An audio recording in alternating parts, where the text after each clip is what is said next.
बिस्मिल्लाहिर्रहमानिर्रहीम इय्याका नअबुदु व इय्याका नस्तईन। अल्लाह तेरी ही इबादत करते हैं और तुझी से मदद मांगते हैं। नाज़रीन, आज बात करेंगे निज़ाम बदलो पाकिस्तान बदलो। तहरीक इंसाफ ने स्लोगन जारी कर दिया है, निज़ाम बदलो पाकिस्तान बदलो। और हकीकत में ये असल नुक्ता ही यही है जो अब तहरीक इंसाफ ने इस पर शुरू कर दी है अब बातचीत। और इसकी वजह मैं आपको बता देता हूँ, पहले ख़बरें सुन लें, फिर आपको खुद ही अंदाज़ा हो जाएगा ये क्यों बेहतरीन है। एहतसाब अदालत ने की सज़ा जो है वो कालादम करार दे दी गई है। लाडले प्लस को हर हवाले से रिलीफ दिया जा रहा है। नवाज शरीफ अजीज़िया रेफरेंस में उनको बरी कर दिया गया है। 11 साल की कैद की सज़ा भी कालादम करार दे दी गई है। यानी कि लंदन प्लान आखिरी मराहल में है और पूरा होता हुआ नज़र आ रहा है। और ये निज़ाम इतना बदबूदार निज़ाम बरहना हो चुका है, ख़ास कर निज़ाम इंसाफ।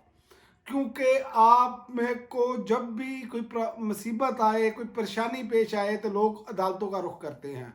और निज़ाम इंसाफ इतना थका हुआ, इतना बदबूदार है कि सिर्फ़ और सिर्फ गिनती के लोगों को, जो लोग यहाँ पर इंतहाई जिसे कहते हैं एलीट क्लास है, उसको इन्होंने रिलीफ देना है। बाकी सबको भेड़ बकरियां समझना है और ये समझ रहे हैं और ऐसा ही कर रहे हैं, जिसकी वजह से 24 करोड़ आवाम जो है वो नफ़रत के साथ देख रही है ये सारे निज़ाम को। और ये बदबूदार निज़ाम सिर्फ़ और सिर्फ अशराफिया को तहफ़्फ़ुज़ देता है और गरीब आदमी का कचूमर निकालता है। इसीलिए ये स्लोगन बेहतरीन है, निज़ाम बदलो पाकिस्तान बदलो। साइफर केस इमरान खान और शाह महमूद कुरैशी पर फ़र्द जुर्म आयद ना हो सकी। उन्होंने समाज का हिस्सा बनने से इनकार कर दिया। और जो आज बुशरा बीबी के साथ हुआ वो भी किसी से ढका छुपा नहीं। 45 मिनट तक बाहर से एक कमरे में बंद करके बाहर से कुंडी लगा दी गई। और यार कोई बेशर्मो, ये पाकिस्तान है, ये किसी के बाप का मुल्क है। आप ख़वातीन के साथ ये सलूक कर रहे हैं। हम कैसे बात करें मकबूजा कश्मीर की, हम कैसे बात करें फ़लस्तीन में जुल्म हो रहा है, जबकि यहाँ पर जो जुल्म हो रहा है वो हमारे सामने है।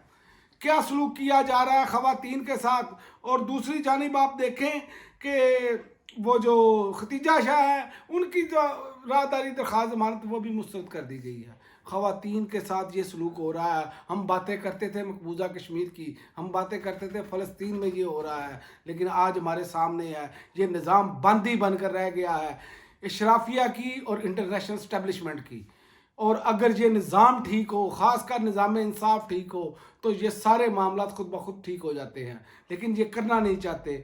और दूसरी जानिब आप देखें कि PTI इंट्रा पार्टी इलेक्शन के बारे में इलेक्शन कमीशन साहब का फरमाना है, चीफ इलेक्शन कमीशन साहब का, हाँ इंट्रा पार्टी इलेक्शन हमारी नज़र में दुरुस्त नहीं। जनाब, आपकी नज़र में तो तहरीक इंसाफ ही दुरुस्त नहीं है, बाकी सब दुरुस्त है।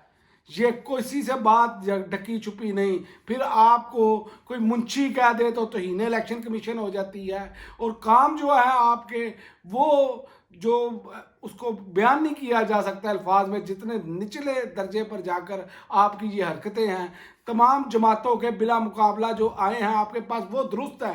तहरीक इंसाफ का दुरुस्त नहीं। सही इमरान खान ने कहा था कि ये बंदा नून लीग का बंदा है, ये बंदा बाकायदा लगाया गया है, फिर इस बंदे की तौहीन हो जाती है। अब मुझे ये नहीं समझ आती कि इन लोगों की तौहीन कैसे हो जाती है। हरकतें इनकी देखें क्या है। फिरौन भी आज के दौर में आ जाए ना तो वो कहे जनाब आप मेरे बाप हैं। यहाँ तक की सूरत हाल आपने बना दी है। और हमारा निज़ाम इंसाफ मुर्दा लोगों के केसेस सुनने के लिए तैयार है। वो पीपल्स पार्टी वाले बड़े उछल कूद कर रहे हैं, जरदारी और बिलावल।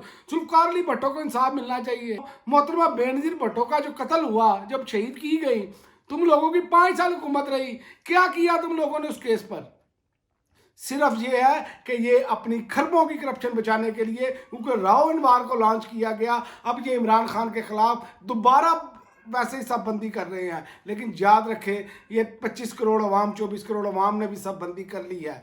जैसे ही इलेक्शन होगा, अब प्रोग्राम है इनका, अब ये कहना शुरू कर दिया इन्होंने, इलेक्शन आगे भी चले जाए तो कोई बात नहीं है, ये सॉफ्टवेयर अपडेट हुआ है। ये पहले बहुत बड़े जमहूरी बनते थे, बाप बेटे की ज़बान एक नहीं है। उधर से नून लीग देख लें, उनकी ज़बान एक नहीं है। उधर से फजलुर रहमान को देख लें, जो इस्लाम का ठेकेदार बना फिरता है, उसकी ज़बान एक नहीं है। और एक नई ब्रेकिंग न्यूज़ ये है कि یہ کہا جا رہا ہے الطاف حسین صاحب کو کہ آپ پاکستان واپس آئیں، آپ کے کیسز بھی ویسے ہی جو ہے وہ کلیئر کروا دیے جائیں گے جیسے کہ لاڈلے پلس کے کیے ہیں، تاکہ جو کراچی اور سندھ کے شہری علاقوں میں تحریک انصاف کا سونامی جو ہے وہ بڑھ رہا ہے اور جو کلین سویپ کی طرف جا رہا ہے اس کو روکا جا سکے۔ اب یہ حالت ہو چکی ہے ہماری کہ جو صبح کے تخت نشین تھے شام کو مجرم ٹھہرے، اور ہم نے پل پل میں نصیبوں کو بدلتے دیکھا۔ یہ اس شعر پہ یہ شعر فٹ آ رہا ہے اس معاملات پہ، اور جو لوگ کل چور ڈاکو اسی نظام نے ڈکلیئر کیے تھے، یہاں پھر اس کا مطلب ہے کہ اگر وہ چور ڈاکو نہیں ہیں، وہ ٹھیک ہیں، تو پھر یہ نظام بدبودار ہے، یہ غلیظ نظام ہے۔ اس نظام میں جو بینیفیشری ہیں، جو اوپر بیٹھے اس نظام کو کنٹرول کر رہے ہیں، وہ سب رانگ نمبر ہیں۔ اب تک کے لیے ناظرین اتنا ہی، اجازت دیجیے، اللہ حافظ۔